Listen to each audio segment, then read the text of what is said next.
Balita ba at mainit na usapin ang hanap nyo? Mga kabandera, dito na tayo sa laging nangunguna. Bawat segundo, laging may kaganapan sa lipunan na dapat mong malaman. I-like at i-share lang ang mga mainit na balitang inilalabas ng ating mga official Facebook page.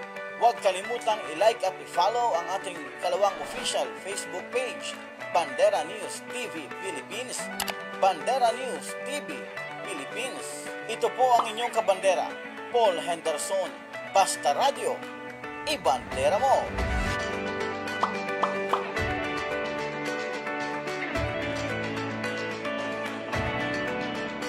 Problemang pangkalusugan. Nag-aalangang magpakonsulta dahil iniisip ang gastos. Huwag kang mag-alala, kaibigan. Dahil nandito ang Nature's Medic Center for Alternative Medicine para sa libreng konsultasyon araw-araw. Hatid po sa inyo ng Doc Natural Naturopathic and Wellness Clinic. Bukas ang Nature's Medic Clinic at Doc Natural Naturopathic and Wellness Clinic para sa inyong mga katanungang pang-medikal. Ito ay matatagpuan sa Radyo Bandera Compound, Roque.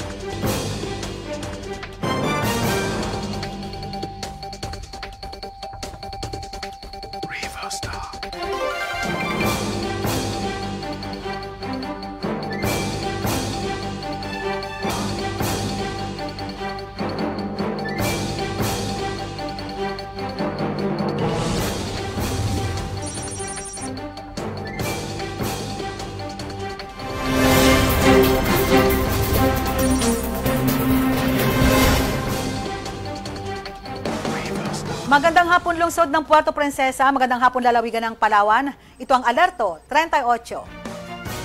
Hatid sa atin ang Bandera News Philippines Incorporated. Tayo po napapakinggan sa lahat ng himpilan ng Radyo Bandera sa buong lalawigan ng Palawan. Live din tayo sa official Facebook page na Bandera News TV Philippines at maging sa Channel 40 sa Bandera News TV. Ngayon ay araw ng Biyernes, October 16, 2020 at sa ulo ng ating managbabagang balita.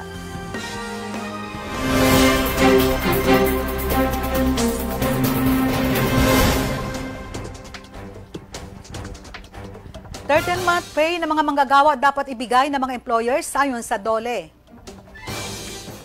Pagsunog sa mga drogang nakumpiska ng PDEA at PNP sa kanilang mga operasyon sa lungsod at lalawigan, irerekomendang gawing mas madalas. Ordinansang magbabawal sa paggamit ng mga videoke machine isinulong sa Sangguniang Panlalawigan. Ilang residente ng Barangay San Jose na nagpositibo sa COVID-19, nakarecover na ayon kay Kapitan Salvador. Mayor Marjo Reyes, kumpiyansang muling babalik bilang COVID-free municipality ang bayan ng Coron. Buwaya namataan sa bayan ng Balabac. Mga naitalang pag-atake ng buwaya ngayong taon, mas mababa kumpara sa taong 2019 ayon sa PCSD. At mga itinatayong bahay sa mangrove area ng Barangay San Manuel, pinademolish ng DNR Senro.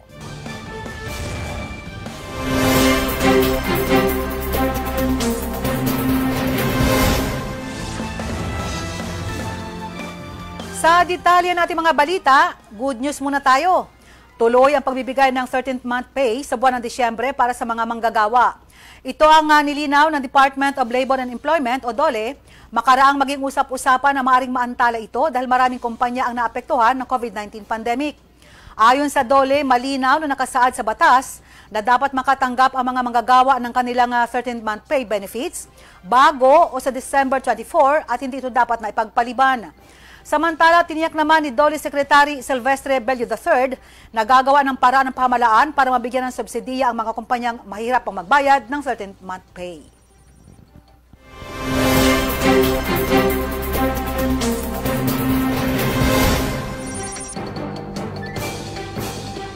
Sa iba pa nating balita, pag-aaralan ngayon ng Philippine Drug Enforcement Agency Palawan ang pagre-rekomendang gawing mas madalas ang mga aktibidad na mga ito na may kaugnayan sa pagsira at pagsunog sa mga drogang kanilang nakukumpiska mula sa iba't ibang operasyon ng PDEA sa lungsod at lalawigan. Ito ang naging pahayag ni PDEA Agent Christopher Torres, ang Provincial Officer ng PDEA Palawan na makapanayam ng Radyo Bandera. Napag-alaman na kahapon lang ng sunugin ng mga ito mga drogang nagkakahalaga ng mahigit 764,000 pesos at marijuana na abot sa mahigit 5,000 piso sa Puerto Princesa Memorial Park Crematorium sa Barangay San Jose. Ito ay bilang pagtalima sa kautusan ni Pangulong Rodrigo Duterte na sirain na at sunugin ang mga drogang nakukumpiska ng mga otoridad upang hindi na magamit pa sa ibang bagay. Ayon pa kay Torres, marami pang mga drug evidence na nakapila para sunugin kung saan court order na lamang ang hinihintay upang ito ay maisakatuparan. Samantala, mga ito ay pinagsama mga ebidensya mula sa operasyon ng mga otoridad, hindi lamang sa lungsod, kundi sa buong Palawan. Alinsunod po ito sa kaumpisan ng ating mahal na Pangulo. Nung nakaraang press con or nung briefing niya, na pinag-utos niya po na sunugin o i-destroy yung mga drug evidences immediately. And meron din po tayong batas na nagsasabi na kailangan na i-destroy ang mga drug evidence, mga non-drug evidence, mga paraphernalias and chemicals upon the issuance of a court order para hindi na po yun kumalat. Bale yung total gross weight po muna, no? Yung gross weight kasama yung mga sachet, yung mga plastic sachet ng shabu na tinulog natin ay umabot ng 207.72 grams. Ang net weight niya naman po base sa ating record ay 108.4429. Sa marijuana naman, meron tayong 8.67 grams na net and 49.58 yung gross weight. So, yung value niya ay ang DDT value po kasi nagkakahalaga ng 6,800 per gram. Kung isa-size natin or i-multiply po natin yung sa net weight na 108 ay aabot po na yung sabu ng 764,000 yung value niya. Alright. Marijuana naman nasa 5,000. So, meron pa rin po tayong mga ebidensya, mga drug evidence na nasa custody pa rin po ng ating PNP Crime Lab and naghihintay po ng issuance ng order ng korte para sunugin na po yun. Magkakaroon po tayo ng proposal sa aming regional office na kung sakali pwede by next year, i-schedule po natin ng quarterly. Pero yun po, hihingi pa po tayo ng clearance kung ano ang maganda. Baka pwedeng every twice a month, every 2 months. Depende po, magdidepende sa magiging decision ng aming regional director.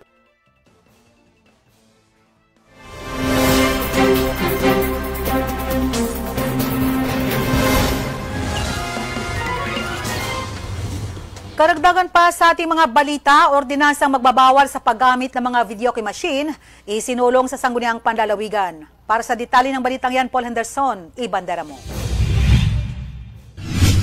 Agad na inaprubahan ng Sangguniang Panlalawigan ang resolusyon na isinulong ni Board Member Cherry Pie Acosta na nag-aatas sa mga municipal government sa kanilang mga sangguniang bayan na lumikha at magpatibay ng isang ordinansa sa mahigpit na pagbabawal ang paggamit ng karaoke o video machines, mga amplified musical instrument, CD players o anumang uri ng mga device na nagdudulot ng malakas na tunog o ingay. Ang mga ito ay ipagbabawal mula Lunes hanggang Biyernes alas 7 ng umaga hanggang alas 10 ng gabi. Bukod sa mahinang internet connection, ay marami pang mga nakakapagbigay ng problema sa mga mag-aaral sa kanilang mga pag-aaral sa pamamagitan ng online classes at paggamit ng modules. Kabilang na dito ang mga iba't ibang ingay sa kapaligiran gaya ng pagbibidyoke ng mga kapitbahay na nagiging istorbo sa konsentrasyon ng mga estudyante. Lalo na ang mga bahay sa ngayon ay ang nagsisilbing mga paaralan. Batid rin umano ng Sangguniang Panlalawigan ang sakripisyo ng mga estudyante at mga guro mula normal classrooms hanggang patungo sa modular or distance blended learning. Paul Henderson para sa pinakarespetado sa News and Current Affairs, Bandera News, Philippines.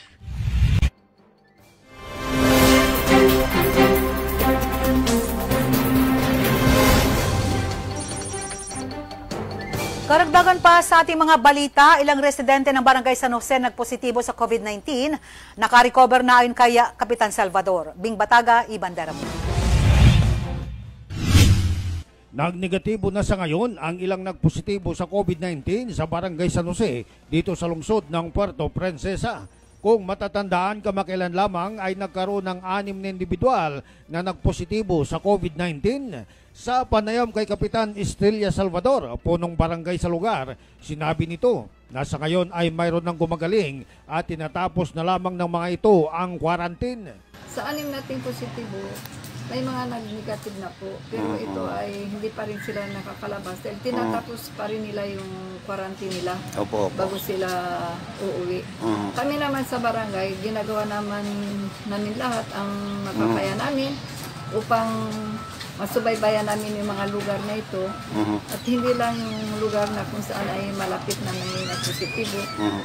Lahat po ng puro ang hakbang natin, ang pag-monitor natin, araw-gabi.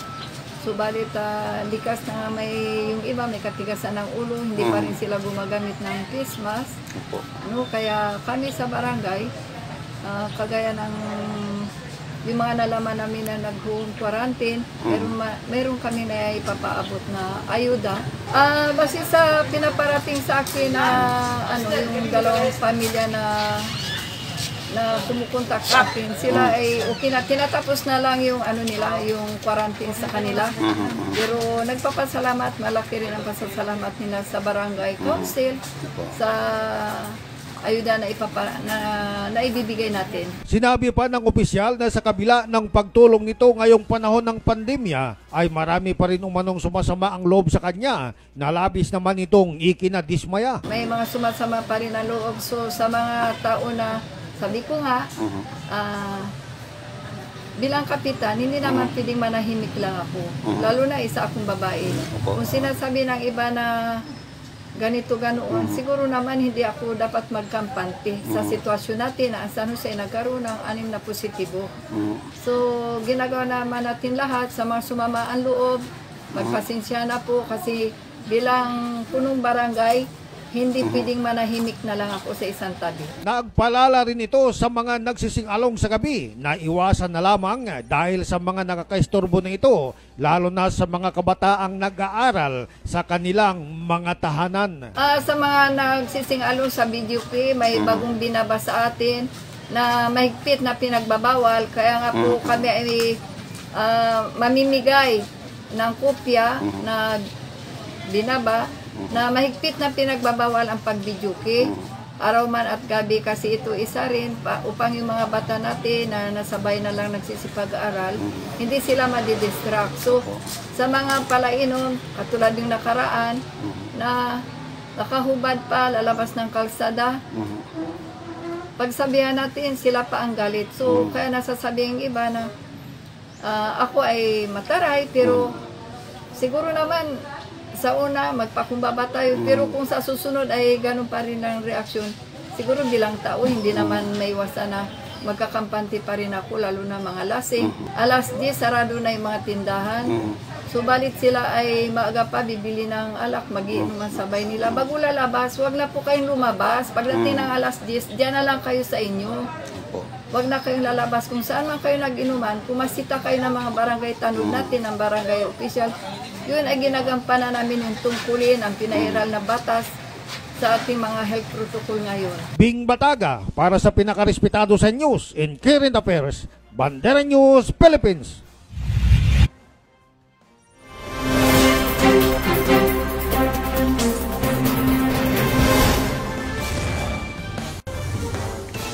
Samantala, inaasahang sa mga susunod na linggo ay muling magiging COVID-free ang bayan ng Coron. Ito ang naging pahayag ni Mayor Marjo Reyes ng makapanayam ng Radyo Bandera. Anya, positibo itong wala nang madadagdag pa sa mga kasong naitala sa kanyang nasasakupan, partikular na mga nahahawa o mahahawa mula sa mga naunang nagpositibo sa virus. Sa katunayan, tapos na umano ang kanilang contact tracing sa mga nakasalamuhan ng kanilang mga pasyente at hinihintay na lamang na matapos ang ilang araw na quarantine period ng mga ito. Ayon pa sa alkalde, malaki ang naging tulong ng pagdedeklara ng lockdown, gayon din ang mahigpit na pagpapatupad ng minimum health protocols upang makontrol ang pinangangambahang pagkalat pa ng virus. Samantala, base naman sa datos mula sa PDRRMO, 11 na lamang ang aktibong kaso ng COVID-19 sa bayan ng Coron. Pa-zero na tayo sa October 28. Good. Unti na lang paunti. Unti na lang paunti. Daan-daan. Kahapon, nakalabas na naman yung ilang piraso, parang 5, 6, parang 7 na tayo eh. 6 na lang yata. Konti na lang. Actually, ko na lang to extension na lang. Extension na lang. Kasi katulad nung isang HR ko, yung isa human resources ko.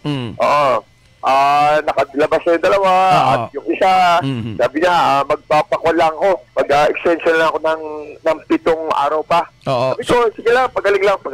Ibig sabihin, Mayor, wala na rin kaming tracing. Good. At ngayong umaga, meron kaming meeting with Mayor Bet ng Busuanga at papag-usapan namin yung mga boundary namin. Actually, yun nga sinasabi ko nga sa kanila. Kung di tayo nag-lockdown, ako ang nahawa. Oo. Kasi yung sa munisipyo lang, yun nga, yung HR, parati kong kausap yun. Araw-araw kong kausap. Ilan silang kausap ko doon. Yung isa pa, yung isang taga-slaughterhouse, parati ko check, malinis ba yung slaughterhouse? Yung mostly, bago ko pumasok, magpapag-BP ako doon sa RHU.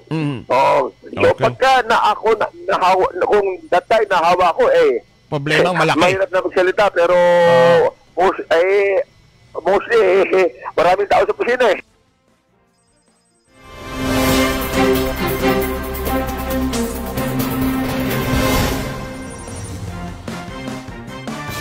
Abangan sa aming pagbabalik, buwaya na mataan sa bayan ng Balabac. Mga naitalang pag-atake ng buwaya ngayong taon, mas mababa kumpara sa taong 2019 ayon sa PCSD.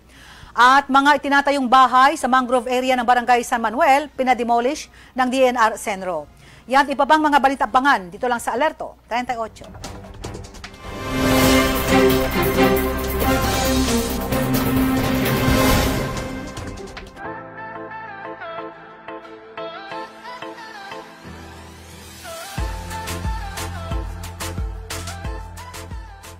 Balita ba at mainit na usapin ang hanap nyo? Mga kabandera, dito na tayo sa laging nangunguna. Bawat segundo, laging may kaganapan sa lipunan na dapat mong malaman. I-like at i-share lang ang mga mainit na balitang inilalabas ng ating mga official Facebook page. Huwag kalimutang i-like at i-follow ang ating kalawang official Facebook page, Bandera News TV Philippines. Bandera News TV Philippines. Ito po ang inyong kabandera, Paul Henderson. Basta Radio, ibandera mo!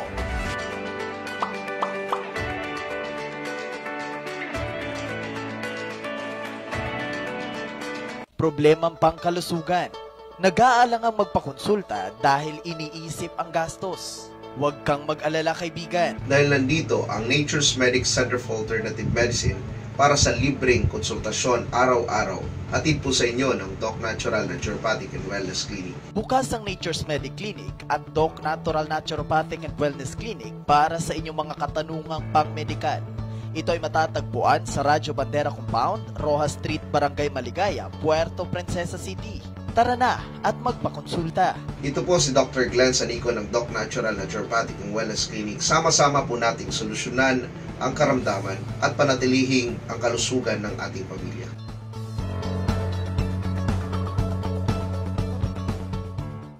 Basta balita at impormasyon. Dito na tayo sa nangunguna. Bawat segundo, may kaganapan sa lipunan na dapat niyong malaman. I-like at i-share lamang ang mga maiinit na balitang inilalabas sa ating official Facebook page. Huwag kalimutan, i-follow ang ikalawa nating Facebook page, Bandera News TV. Ito po ang inyong lingkod at inyong kabandera, Ed Agaram. Basta Radyo, ibandera mo!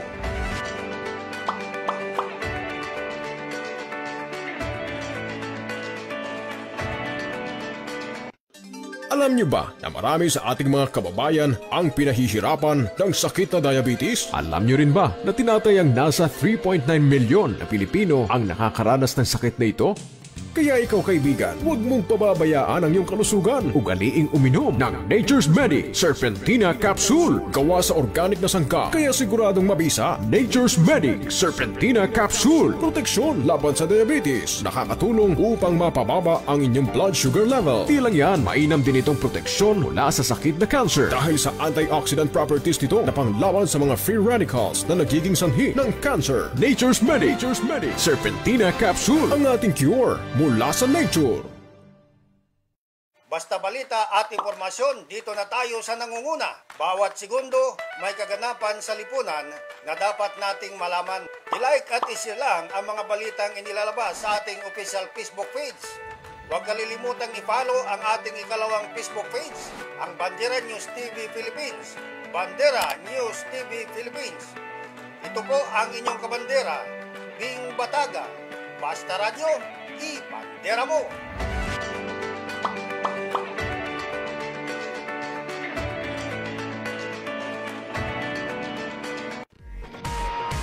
Nature's Medic Anniversary Raffle Bonanza. Sa pagdiriwang ng ika-6 na anibersaryo ng Nature's Medic Center for Alternative Medicine, inihahandog ng Nature's Medic ang Anniversary Raffle Bonanza. Ingatan ang kalusugan dahil ito ang tunay na kayamanan. Bumili lamang ng 300 worth of Nature's Medic products or 500 worth of participating products para sa isang raffle ticket, kung saan may chance kang manalo ng third prize, burner stove with oven, second prize, brand new laptop, at sa grand prize na 45-inch smart LED TV at 10 consolation prizes, or maging isa sa mga grand winners ng bawat branch na mananalo ng isang brand new Android phone. You want more? Yes! More winners dahil magkakaroon ng weekly draw bawat branch na may prize na 500 worth ng grocery items. So ano hinihintay nyo? Sugod na sa mga Nature's Medic outlets sa inyong lugar. Nature's Medic Anniversary Raffle Bonanza. Ingatan ang kalusugan dahil ito ang tunay na kayamanan. Promo starts on September 7 until November 23. Grand draw is on November 25. Makabuluhang pagbabalita at serbisyo publiko ang kailangan nyo? Mga kabandera, dito na tayo sa nangunguna. Bawat segundo may kaganapan sa lipunan na dapat mong malaman. I-like, i-share ang mga maiinit na balita na inilalabas ko sa ating Facebook page. Huwag kalimutang i-follow ang ikalawa nating Facebook page, ang Bandera News.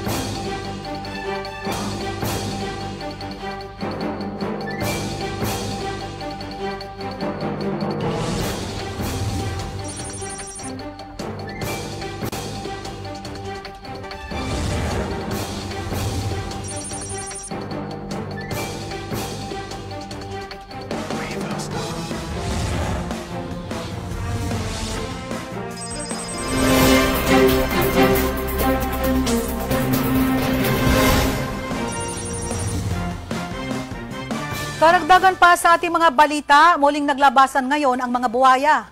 Ilan sa mga namataan ay sabay ng balaba kung saan nakunan pa ito ng larawan ng isang residente sa lugar.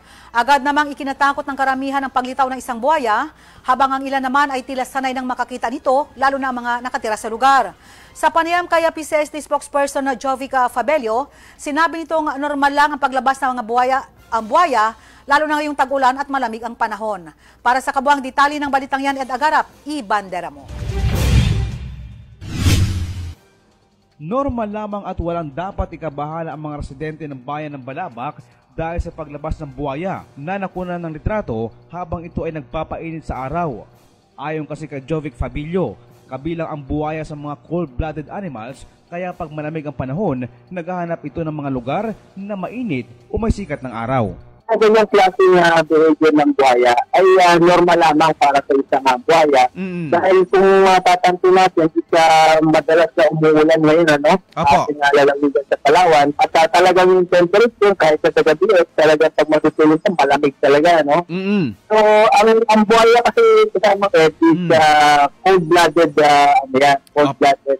animal. So, kailangan nilang mag-regulate ng kanilang temperature para makapili sila ng maayos at makahanap sila ng kanilang mga makakain.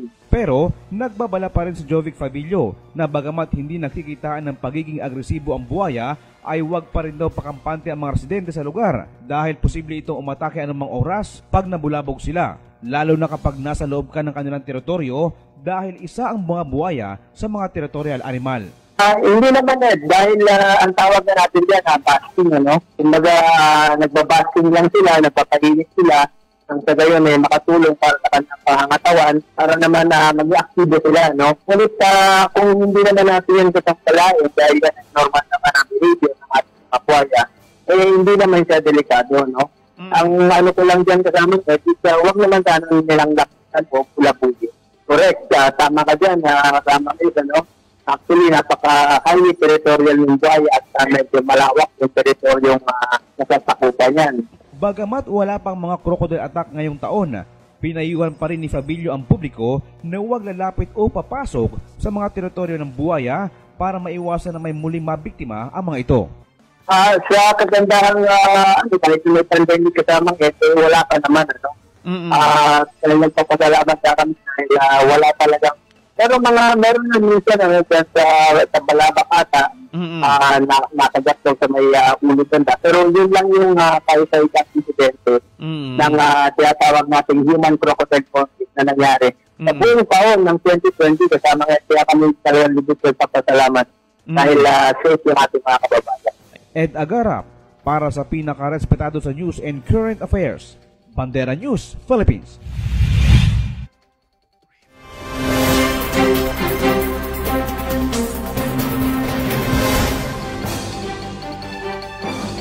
Samantala, mga itinatayong bahay sa mangrove area ng barangay San Manuel, pinademolish ng DNR Senro. Gerald Gales, ibandera mo.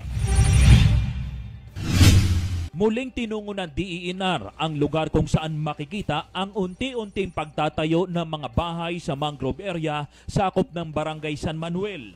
Parte ito ng una nilang pag-inspeksyon sa lugar dahil sa sumbong ng ilang mga residente na may pinagpuputol na bakawan at pinagtatayuan ng mga bahay. Kasama ng DENR, ang PNP, barangay officials at city anti-squatting sabay na aksyon. Pagkumpiska sa mga materyales na panggawa ng bahay, pag-iba sa mga itinayong structure at paghuli sa mga taong maaaktuhan na namumutol ng bakawan. May mga structure, may skeleton, ginigba natin. Doon nandun mismo sa kwan. Nag-ugat ang operasyong ito nang madiskubre ng mga katutubong nakatira malapit sa lugar na parami na ng parami ang nagsisipagtayuan ng mga bahay sa dati nila pinagkukunan ng makakain tulad ng shells, isda at alimango. Maging ang mga opisyal ng barangay, hindi alam na may tinayong mga bahay sa lugar at malinaw sa sentro ng mangrove area ang lugar na ayon sa batas, bawal putulin at pagtayuan ng structure. Karamihan round timber na talang pangkuan doon, pangbahay talaga doon. Sentro may mga bakawan din tayong nakitang putol? Mayroon kasama doon sa kwan na pinutol nila, pangbahay. Okay. Pero nung pagpunta doon, walang naglapit, no? Wala po. Pero resulta rin yung unang punta yan nung nakarang araw. Opo. Tapos pina-surveillance natin, nagdagdag, no? Yung mga poste doon. Pero nung kanina pagpunta, opo, wala nang o magtangkin, no? Sabi pa ni Senro, tuloy pa rin ang investigasyon dahil may nagsasabing titulado ang lugar. Gagather tayo kung may mga mag-witness, mag-file tayo, no? Although na sinasabi yung area ay for verification pa rin namin, allegedly ay sakop daw ng titulo, pero yung itsura nun, mangrove swamp, no? At calcified corals ay kung sakop na titulo yan, dapat pa-cancel o mapa-amend yung titulo niyan kasi hindi rapat dapat na pag-napituan. Walang naaktuhan kaya wala munang sasampahan ng kaso pero sa oras na may lumutang at magpakilalang kanila ang mga materyales na nakumpiska ng DENR, dito na may makakasuhan. Gerald Gales para sa pinaka-respetado sa news and current affairs, Bandera News Philippines.